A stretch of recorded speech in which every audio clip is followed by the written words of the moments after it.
खासकर वेस्ट बंगाल का।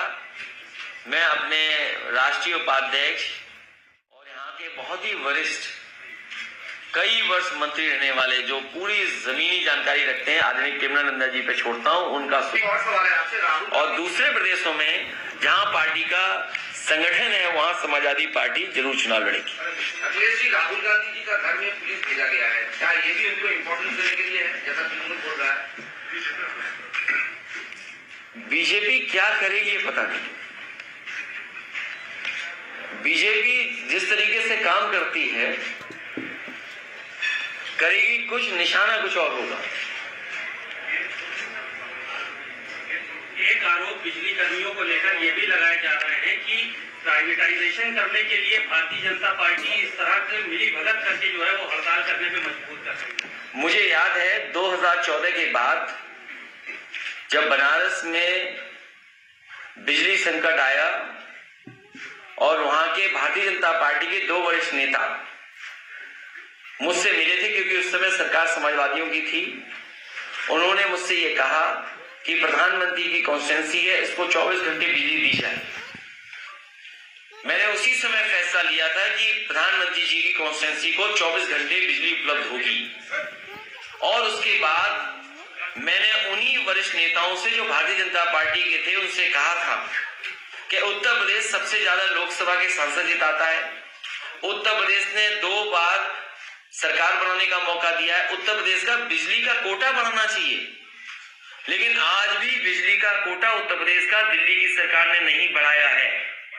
और ये लग रहा है कि जानबूझ करके हड़ताल करा करके उन कर्मचारियों को इन्होंने भरोसा दिलाया था एक समय पर कि आपकी सभी मांगों को माना जाएगा। चुनाव से पहले इन्होंने बुला करके कहा था बीजेपी के नेताओं ने, और आखिरकार जब वो अपनी मांग कर रहे हैं तो बीजेपी क्यों पीछे हट रही है? ये संकट पूरा पैदा किया हुआ है मुख्यमंत्री जी का। मुख्यमंत्री जी खुद चाहते हैं कि उत्तर प्रदेश में बिजली का संकट हो और इसी के बहाने हम उत्तर प्रदेश के सब कारखानों को बेच करके प्राइवेट हाथों में दे दें। 2019 में ब्रिगेड में यहाँ पर बड़ी सभा हुई थी, सारी पार्टियां जो विपक्षी हैं वहाँ जमा हुई थी, एकत्रित हुई थी। अब क्या 24 से पहले इस तरह का कोई लक्ष्य है कि सबको एकत्रित करेंगे? क्या अभी तक कोई सूची तैयार है कौन सी पार्टियां चल रही है? अभी सूची तैयार नहीं है, समय आने पर आप देखेंगे कि कार्यक्रम जगह जगह पर बड़े होंगे।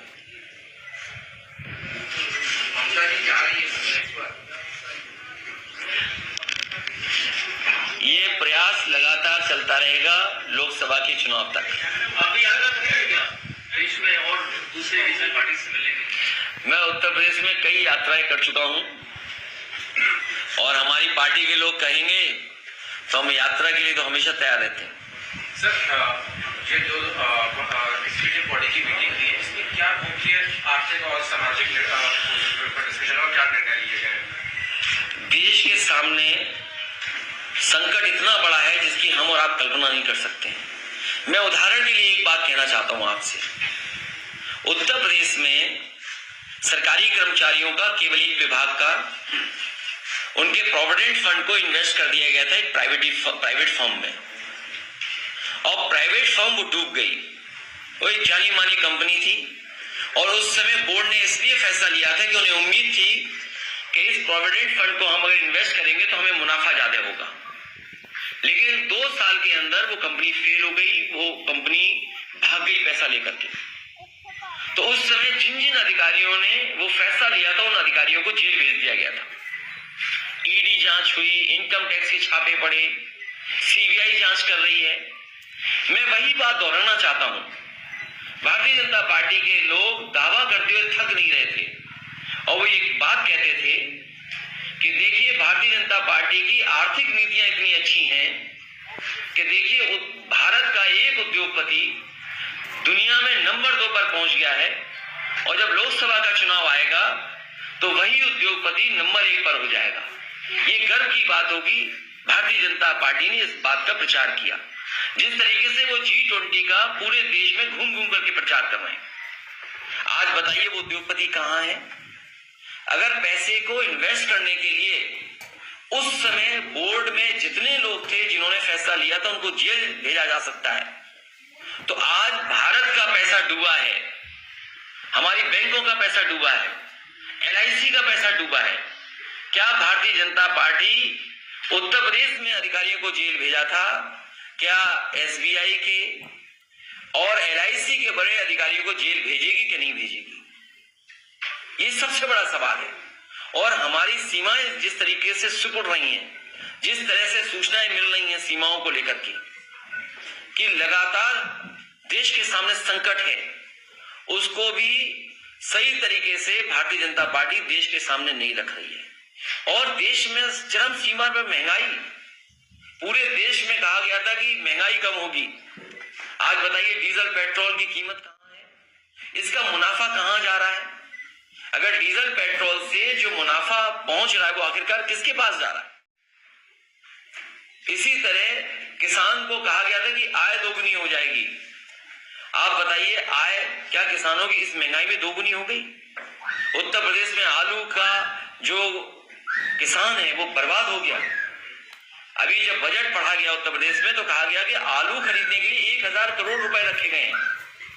मुझे लगा कि 1000 करोड़ जब बजट में पैसा रखा गया तो किसानों का मुनाफा देकर के आलू खरीदा गया होगा। सबसे ज्यादा आलू कन्नौज में, फरक्काबाद में, आपके कानपुर देहात में, और देश का सबसे अच्छा आलू अगर कहीं होता है उत्तर प्रदेश में तो वो आगरा के आसपास एतमादपुर और उस तरफ होता है, खंदौली इलाके में। एक भी आलू कन्नौज से भारतीय जनता पार्टी की सरकार ने नहीं खरीदा। और बिजली का संकट हो गया तो सोचिए कोल्ड स्टोर्स की क्या हालत होगी। जब डीजल महंगा है तो कोल्ड स्टोर कैसे चलेंगे? तो इनका जवाब भारतीय जनता पार्टी के पास नहीं है। और अभी जो देश के आंकड़े हम देखें, अगर देश ये कहता है कि हम इतने $1 ट्रिलियन की इकोनॉमी बना देंगे, अगर इतने $1 ट्रिलियन की इकोनॉमी आप बनाएंगे तो उत्तर प्रदेश की अगर अर्थव्यवस्था नहीं बेहतर होगी तो आप कैसे देश की अर्थव्यवस्था को बेहतर कर लेंगे? कोई भी आंकड़ा बिना उत्तर प्रदेश के आंकड़ों को बेहतर किए बिना देश के आंकड़े ठीक नहीं होते हैं। तो इनका किसी का जवाब भारतीय जनता पार्टी के पास नहीं है।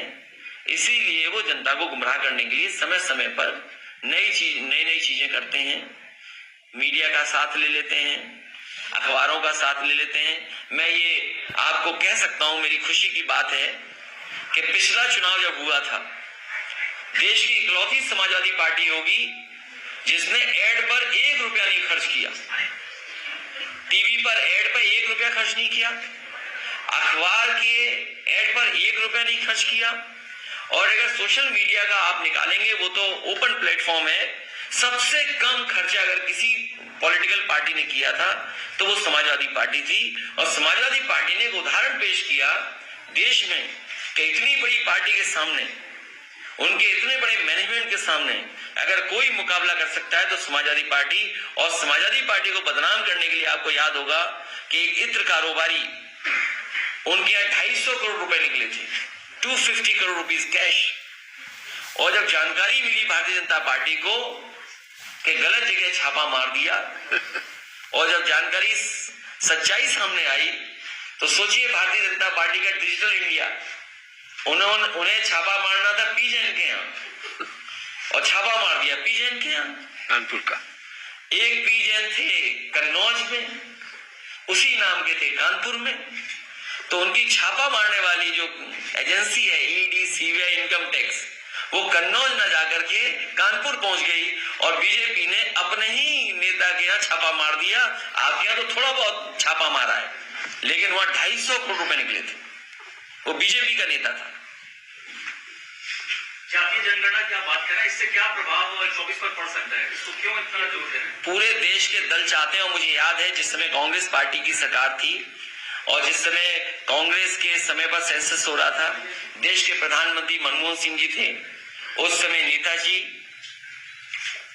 और शरद यादव जी, आदरणीय लालू प्रसाद यादव जी, और दक्षिण भारत के जितने भी पॉलिटिकल पार्टीज के नेता थे सब सोनिया गांधी जी से मिले थे, मनमोहन सिंह जी से मिले थे। उस समय पी चिदम्बरम जी ने भरोसा दिलाया था कि जातीय जनगणना होगी, लेकिन कांग्रेस ने धोखा दिया। मुझे उम्मीद है कि दिल्ली की सरकार कास्ट सेंसस करेगी जिससे कि हर जाति तक हम लोग पहुंच सकें, क्योंकि जात को हम भुला नहीं सकते। ये हमारी आपकी सच्चाई है। और मैं एक बात और कहना चाहता हूं, जो मूल भावना थी आरक्षण देने की, मंडल कमीशन की, उस मूल भावना से भारतीय जनता पार्टी भाग रही है और उसने हमारा और किसी का कंपटीशन खत्म कर दिया। जो कंपटीशन होता था वो खत्म कर दिया। अगर आप मेरिट देखेंगे तो आज पिछड़ों की मेरिट ज्यादा है, जो जनरल में आ रहे हैं उनके बराबर मेरिट में पिछड़े भी पहुंच गए। ये भारतीय जनता पार्टी वो है, अपने स्वार्थ में उन्होंने हमारा कंपटीशन भी खत्म करा दिया।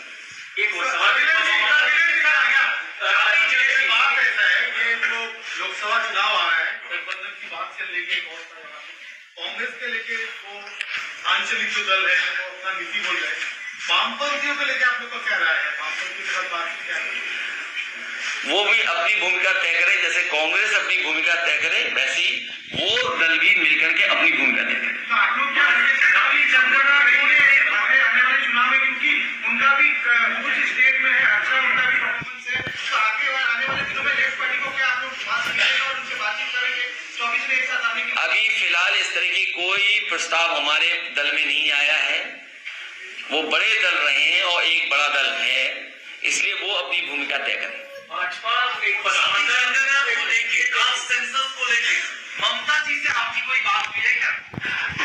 इस पर उनसे बात नहीं हुई है, लेकिन दक्षिण के बहुत सारे नेता मैं उनसे मिला हूं, वो जाति गणना चाहते हैं और देश की जो बड़ी संख्या में आबादी है वो इस भावना से जुड़ती है। समाजवादी पार्टी के राष्ट्रीय सम्मेलन में आज दूसरे दिन अखिलेश यादव ने कोलकाता में प्रेस कॉन्फ्रेंस करके बीजेपी को लताड़ा। उन्होंने उत्तर प्रदेश के बिजली विभाग कर्मियों के हड़ताल में भी चर्चा की और 2024 के चुनाव के भी बारे में चर्चा की। समाजवादी पार्टी के तमाम नेतागण वहां कोलकाता में उपस्थित रहे। सपा के राष्ट्रीय महासचिव शिवपाल यादव और राम गोपाल यादव भी वहां पे उपस्थित